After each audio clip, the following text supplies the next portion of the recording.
Alléluia, Alléluia, Alléluia. Bonjour, bonsoir, bonsoir et partout où vous êtes. Dans les coins de la terre, c'est encore un autre moment sur la plateforme pour Word in Season. En ce qui concerne la série des enseignements bibliques, merci d'être à ce plateau pour cette session exceptionnelle. Que nous prions que notre Dieu, le Dieu que nous servons, soit continuel avec nous. Dieu qui nous a donné la grâce d'être encore présente à cette session. Prions. Jésù Kristi olùbáyìí bàbá dúpẹ́ lọ́wọ́ rẹ̀ wọ́n lọ fẹ́ àkókò yìí àti fún ìṣòro ìfẹ́ ní ìyanu tó fi hàn wá gòní forúkọ lókè ìrẹ́ tó tún wa kúrò nínú oníṣekú tó wá fi ara ṣe ìrúbọ fún ìrìnàjò wa àdúpẹ́ gba ìpọ̀pẹ́ wa mímọ́ jùlọ wákàtí tó àlọ́ nínú ọ̀rọ̀ rẹ̀ wọ́n kọ́ á lè bòye ìfẹ́ rẹ̀ fún àṣà nìwà fún wa ní ìmísí ẹ̀ ìmọ̀lẹ̀ kó ṣàmúlò wa èyí tá ó wí èyí tá ó gbọ́ ẹ kó fipá rẹ̀ yẹ̀ wá yáyé wa kó lè máa wù láì àtìlẹ́lẹ̀ lọ́sọ̀ àfàdà àpò àtẹ̀tẹ̀ alùmílẹ̀ ìdá kìlọ̀ kan láàbùdá nílẹ̀ ìdá sí kìsìnà lọ́sẹ̀ àdìgbẹ́ àwọn olùgbàsà tẹ̀sán sí sàṣìkò gígbó ìjọ tó sàgbé alibaba the temptation of the Lord Holy Ghost for that is the kingdom power and glory forever amen. Lord to praise the Lord. Alléluia. Soyez encore une fois les bienvenus à cette série d'enseignements bibliques. Vous savez que nous sommes dans la semaine sainte, j'espère que vous le savez, et je vous ai déjà dit que c'est la seule semaine dans laquelle il a été permis, c'est-à-dire quoi, comme écrit, comme un code pour l'église du christianisme céleste. C'est la seule semaine dans laquelle on nous a permis d'être engagés dans ce qu'on appelle jeûner. Le fait de jeûner, c'est la seule semaine dans laquelle nous le faisons. C'est la seule semaine dans laquelle nous devons nous concentrer, nous sanctifier, et nous devons faire tout possible pour pouvoir jeûner et pour pouvoir révéler tous nos péchés. C'est une semaine transitionnelle. C'est une semaine de transfert. Nous sommes transférés d'un point à un autre point. Comme le dimanche passé, c'est dimanche des rameaux. J'ai dit plusieurs fois sur cette plateforme que le dimanche des rameaux, c'est encore une manière pour lui de se rappeler encore une fois de nous. Oui, on avait à parler de cette semaine-là plusieurs fois sur cette plateforme. Pour signe de rappel, nous sommes obligés de le faire encore une fois. Je vous ai déjà dit que c'est une semaine de transfert. C'est que nous sommes transférés, une semaine de transition. Nous sommes transférés d'un point où nous sommes des sacrifices à un point où, en étant sacrifice, à un autre point de rançon. C'est pour cette raison, j'ai dit, si quelqu'un ne prend pas part le dimanche de Rameau, ou bien n'a pas participé au dimanche de Rameau, là, il faut savoir que cette personne-là est là pour elle-même, parce qu'elle ne sera pas sur la liste, elle ne sera pas enregistrée. Oui, j'ai encore dit ça une fois. Et nous disons souvent, le livre de vie. Oh, vous avez le livre de vie, vous avez le livre de vie. Ce livre de vie-là existe, prend ampleur cette semaine, le jour de rançon de l'agneau de Dieu. Vous savez que les Israélites ont tué l'agneau et puis ils ont été rachetés. Donc le livre est ouvert à ce moment-là. Et c'est devenu un programme annuel, un programme de chaque année. Et c'est devenu un programme année par année, an par an, ou bien un programme annuel. Dieu a dit que même lorsque vous serez sur la terre promise, vous serez en train de le faire. Ils ont fait ça pour la première fois en Égypte et ils continuaient de le faire. Lorsqu'ils étaient partis sur la terre, ils ont fait ça dans le désert. Comme c'est une continuation, Dieu a dit, lorsque vos enfants demanderont, lorsque vous serez au lieu que je vous ai donné, et lorsque vos enfants vont vous demander, qu'est-ce que c'est ceci? Lorsque vos enfants vont vous demander, ça c'est quoi ça? Vous savez, Dieu connaît l'homme depuis, et il a déjà préparé à l'avance la réponse que les enfants vont poser comme question. Donc, il a donné une réponse à une question. Une réponse à une question que vous allez projeter après. Donc, ceci, c'est une réponse à vos questions que les hommes vont voir et tout le monde vont maintenant s'engager dedans. Et il a répondu. En réalité, Dieu a tué l'agneau avant tout le monde, même bien avant la création. Et c'est même un système en Dieu qui fait que il dit, je suis la personne qui déclare la fin dès le commencement. Est-ce que vous imaginez? Quelqu'un a dit que les animaux dans l'âge de Noé, ils ont dit ce qu'ils veulent là. Mais la vérité est que en ce moment-là, tous les animaux qui étaient dans l'âge ne mangeaient pas de la chair. Aucun d'eux n'était carnivore. Eux tous mangeaient d'herbes. Eux tous ils étaient herbivores. C'est pour cette raison que Dieu a dit que Noé doit préparer leur nourriture. Il va mettre beaucoup d'herbes. Et il a pris beaucoup d'herbes au cours du voyage.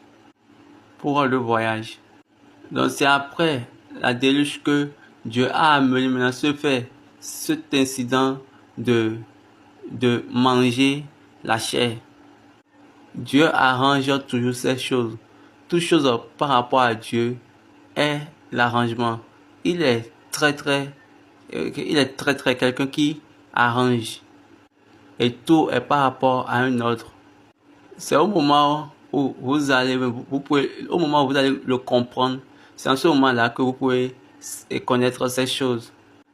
Et ce qui fait mal est que ceux qui ne comprennent pas Dieu vont encore suivre les enseignements de ceux qui ne comprennent pas Dieu. Et le truc devient pire. Ou bien ils iront suivre l'enseignement de ceux qui changent, modifient la parole de Dieu. Et de là, les questions vont commencer par être posées. Cette semaine, Dieu l'a préparé. Que l'agneau de Dieu va libérer, va être relié du moins ça à l'âne de l'homme, afin que l'homme soit libre. Au point, à l'endroit de son sacrifice, l'homme doit être. Normalement, c'était l'homme qui devait être sacrifié. Parce que Dieu a dit, le jour où tu en mangeras, tu mourras certainement. Et c'est même la fin de l'homme.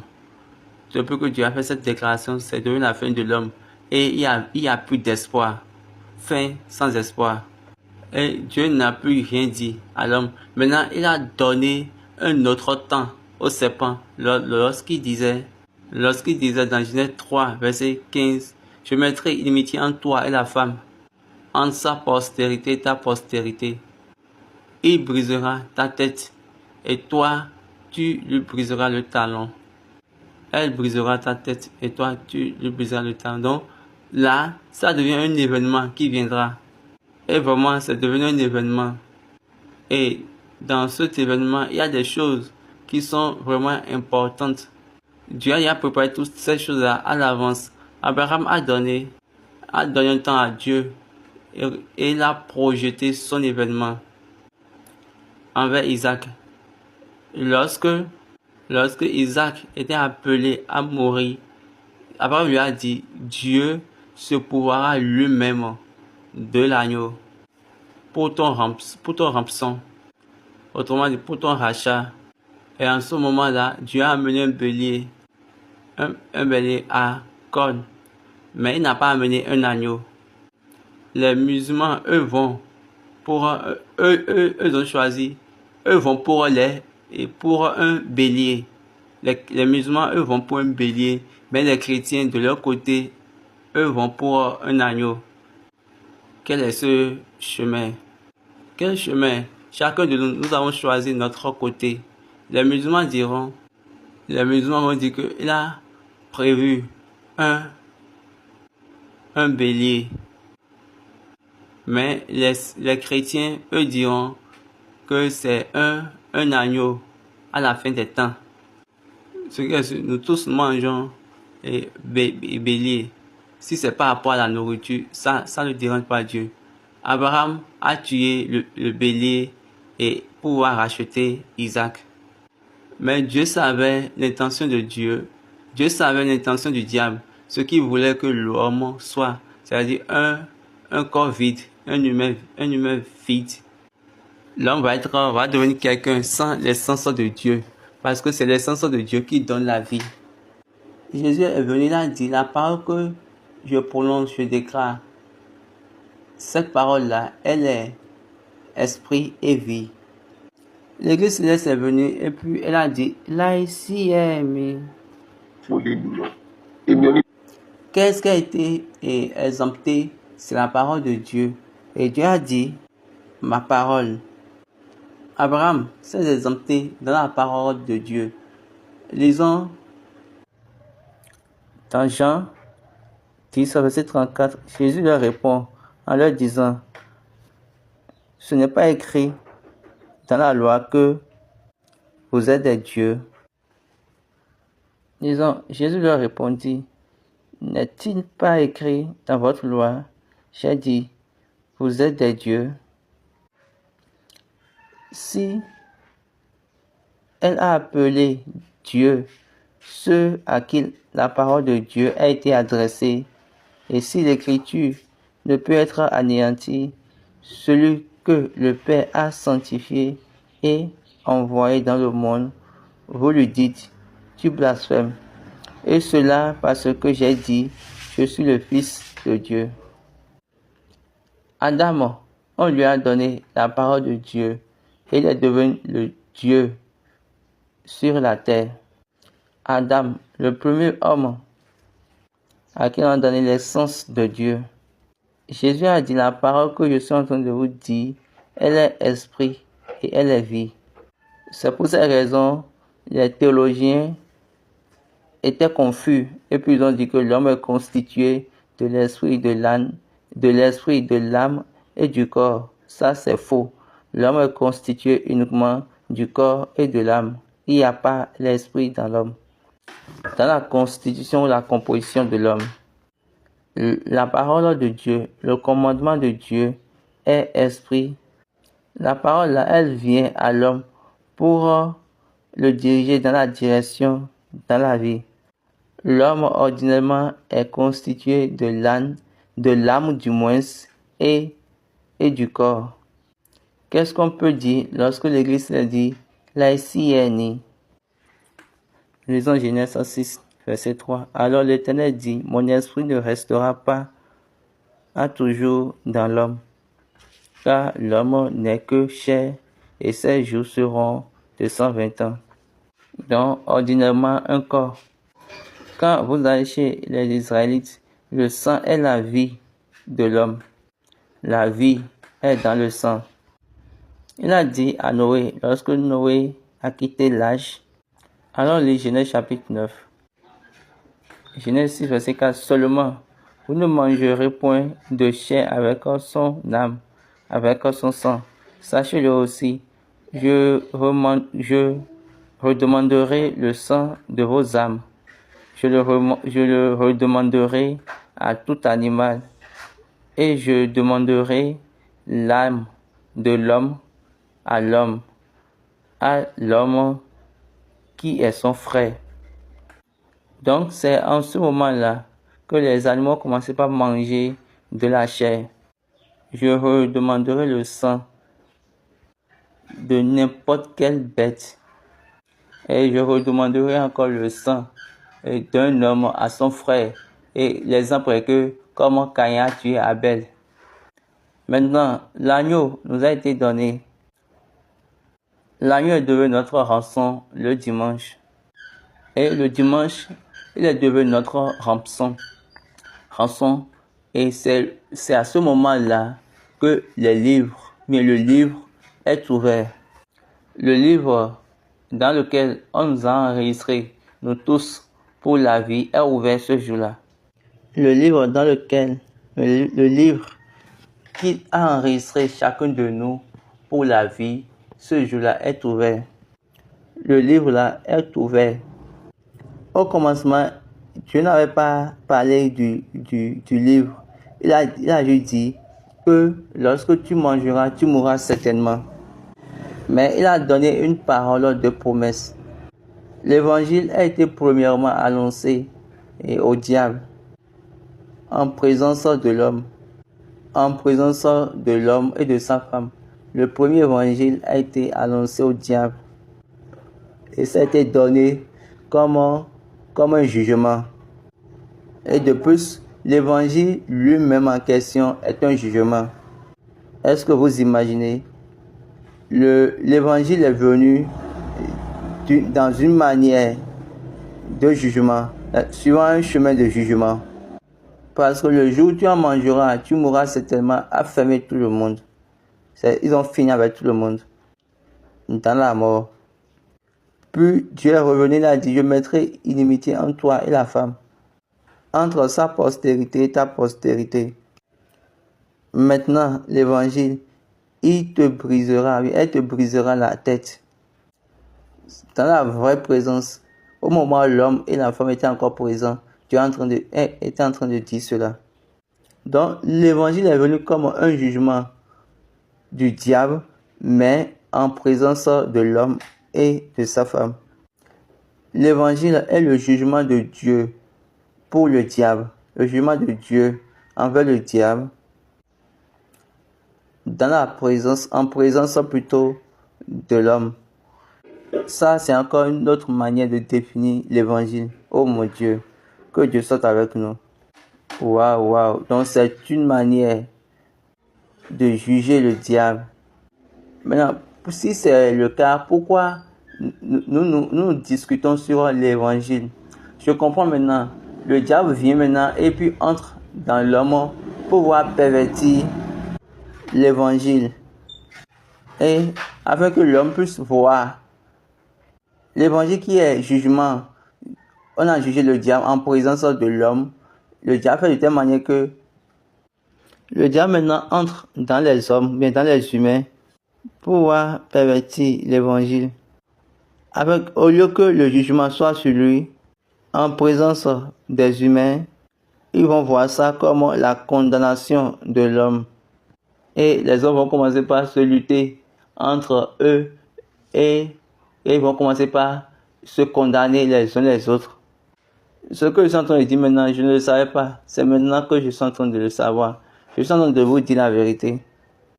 Donc, il continuait le voyage jusqu'au jour où Dieu a commencé par annoncer aux filles de Sion.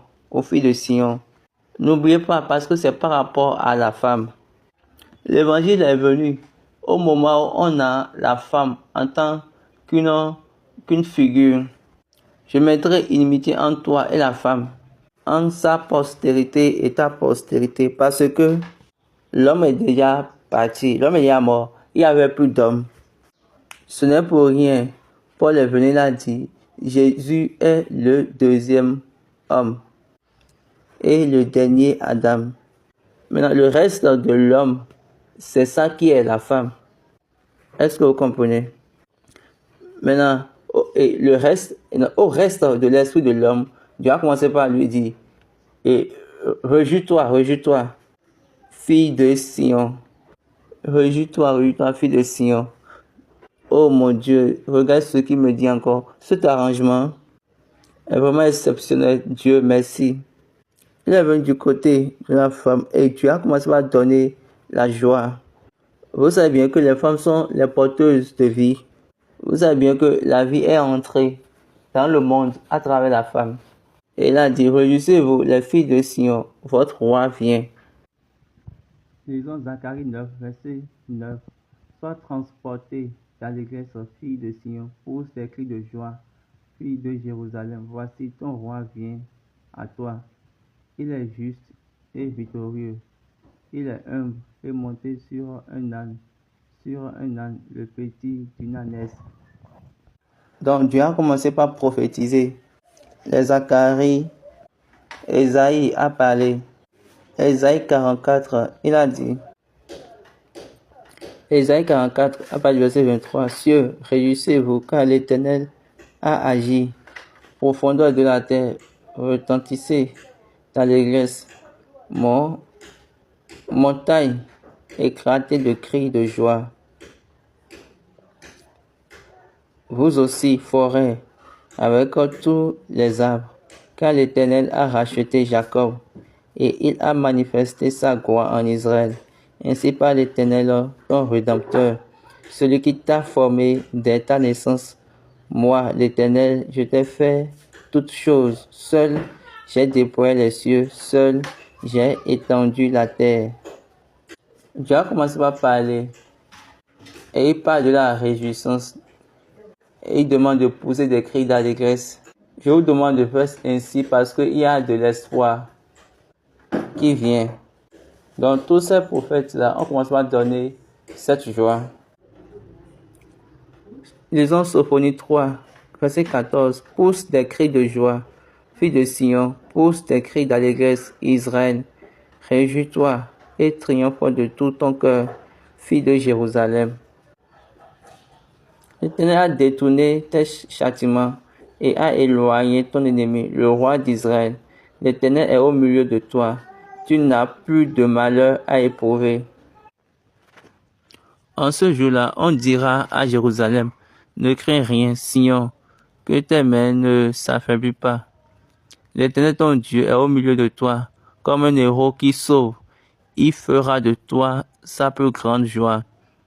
Il gardera le silence dans son amour. Il aura pour toi des transports d'allégresse. Zacharie également a parlé dans le chapitre 2, verset 10. Pousse des cris d'allégresse et réjouis-toi, fille de Sion, car voici, je viens et j'habiterai au milieu de toi, dit l'Éternel. Donc, encore une fois, il a encore donné la prophétie à notre. Réjouissez-vous, fille de Sion. Et toujours, c'est par rapport à l'arrivée du roi. Ton roi vient. Cette personne-là qui était avec toi dès le commencement, cette personne-là qui a parlé au devant qui a parlé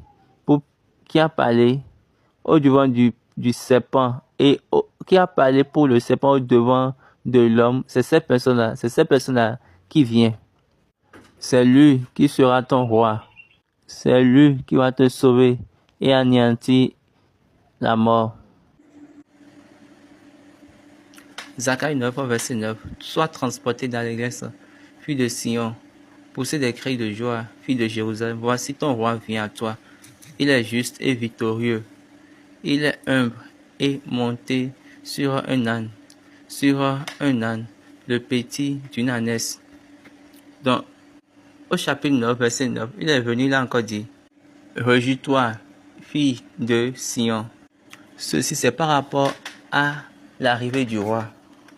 La personne qui était avec toi dès le commencement, la personne dont son évangile a été annoncé au serpent en présence de l'homme. C'est cette personne-là qui viendra. C'est cette personne-là qui sera ton roi, qui te sauvera, qui enlèvera le jugement de mort, qui a dit tu mourras certainement. Il enlèvera ce jugement-là de toi et il va maintenant retourner sa vie à toi. Donc le dimanche, il est venu, le dimanche passé, il est venu et il a pris son âne. Donc, et l'inscription, l'enregistrement est venu. Regardez bien, l'homme en tant que l'âne, l'homme qui était le serviteur des nations, des tribus, il est devenu un ouvrier, c'est un travailleur, il travaille dur et il travaille pour ce monde. Et ils sont vraiment dans l'esclavage, mais pourtant, ils se réjouissent. Parce que vous savez que les hommes, ils aiment se réjouir dans l'esclavage. Et c'est quand il y a des problèmes maintenant, ils commencent par se déranger. À travers notre esclavage, nous perdons notre essence. Comme Jacob a dit à Isaac, Genèse chapitre 49. Lisons Genèse 49, verset 14. Isaac, tu es un âne robuste qui se couche dans les tables. Il voit que le lieu où il se repose est agréable et que la contrée est magnifique. Et il courbe son épaule sous le fardeau. Il s'assujettit à un tribut. C'est pourquoi ils disent que les fils d'Issachar ils maîtrisent le temps, ils connaissent le temps et ils savent ce qu'il faut faire à chaque période. Et c'est eux qui sont les symboles de l'âne. Pourtant, Jésus a dit, venez vers moi, vous tous qui êtes surchargés, vous tous qui avez des fardeaux sur vous. Quand on vous met à la servitude, vous allez commencer à travailler, mais ça serait lourd pour vous. C'est pourquoi dans le monde spirituel, parfois d'autres voient que d'autres travaillent et puis d'autres personnes prennent le salaire. D'autres travaillent et d'autres prennent leur salaire. Et là, vous portez deux fardeaux. Un, vous portez le fardeau du chemin que vous-même vous avez choisi. Et deux, vous portez encore le fardeau de vos ennemis. Parce que vous avez choisi de suivre leurs conseils. Lisons Psaume 118, à partir du verset 6. L'Éternel est pour moi, je ne crains rien. Que peuvent me faire des hommes? L'Éternel est mon secours, et je me réjouis à la vue de mes ennemis. Mieux vaut chercher un refuge en l'Éternel que de se confier à l'homme.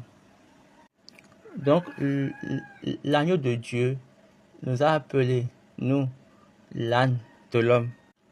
Venez vers moi, ceux qui sont la servitude, qui font le travail des ennemis dans leur vie, et ils sont surchargés, et ils portent de lourds fardeaux, et ils sont à la servitude, ils portent les fardeaux d'infraction,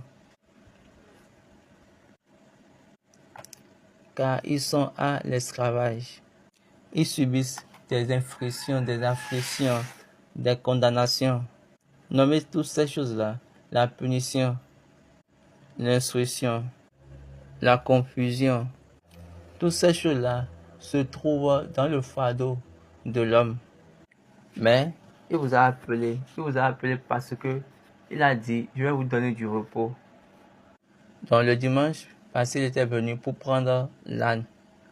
José a dit, et l'agneau et l'âne doivent se rencontrer, et puis il va rester avec vous. José a dit, c'est pas pour toute la semaine, mais pendant 5 jours.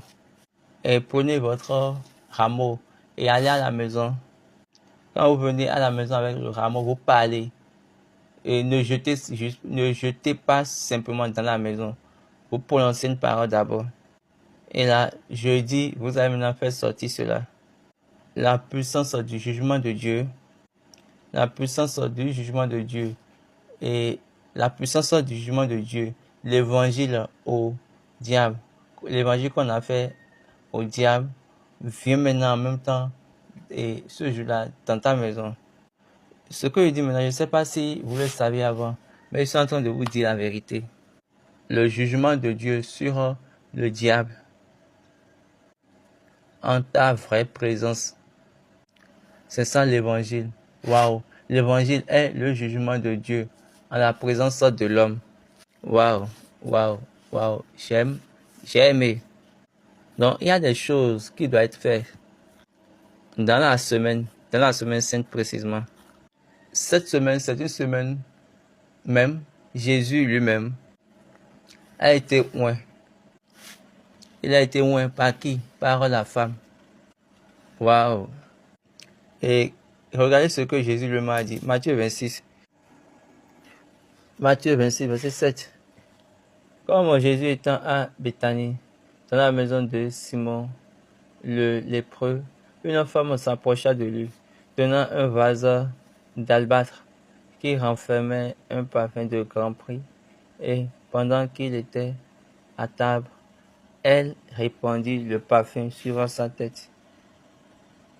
On a bien dit que sur sa tête là, elle est en train de donner une onction à Jésus. Pourquoi elle l'a fait? Et cet acte-là veut dire quoi? Signifie quoi? Ok, ce qu'elle a fait, c'est un signe de transfert. Elle était en train de transférer. Cette semaine, c'est une semaine de transfert de vos condamnations sur l'agneau de Dieu. Le jugement qui était sur l'homme. Autrement dit, le jugement qui était venu à cause de la femme. Paul a dit, la femme étant séduite, étant trompée, est tombée dans la tentation. Et il a dit que Adam n'a pas été trompé, Abraham n'a pas été trompé. C'est la femme qui a été trompée, oui, qui a été séduite et elle est tombée dans la tentation. Plusieurs pensent que c'est l'homme qui doit faire cette action. J'ai dit non. Ceci, c'est par rapport à la femme. Donc, c'est une manière, ce qu'il a fait, c'est une manière de dire que, ok, prends nos péchés. On lui a transmis tous nos péchés. Et la femme lui a dit, je reconnais que tu es en train d'y aller pour nous. Donc, la femme est en train de dire, pas toi seul, tu vas nous ramener l'homme à nous. La femme lui dit, par toi, l'homme viendra encore. Tu veux aller pour nous. Et une fois là-bas, tu vas nous ramener l'homme. Par toi, nous aurons encore l'homme. À travers toi, l'homme viendra encore. Donc ce jour-là, c'est le jour où Jésus a été choisi. Donc dans cette semaine-ci, la semaine sainte, toutes ces choses-là se passent réellement. Les disciples, voyant cela, s'indignèrent et dit, à quoi bon cette fête? On aurait pu vendre ce parfum très cher et en donner le prix aux pauvres. Jésus, s'en étant aperçu, leur dit, pourquoi faites-vous de la peine à cette femme? Elle a fait une bonne action à mon égard, car vous avez toujours des pauvres avec vous, mais vous ne m'avez pas toujours. En répandant ce parfum sur mon corps, elle l'a fait pour ma sépulcre. Je vous le dis en vérité, partout où cette bonne nouvelle sera prêchée dans le monde entier, on racontera aussi en mémoire de cette femme ce qu'elle a fait. Donc elle a fait ceci pour ma sépulcre. Donc c'est pour un voyage, pour ma mort, c'est pour un voyage. C'est un symbole pour ma mort. Un signal pour ma mort.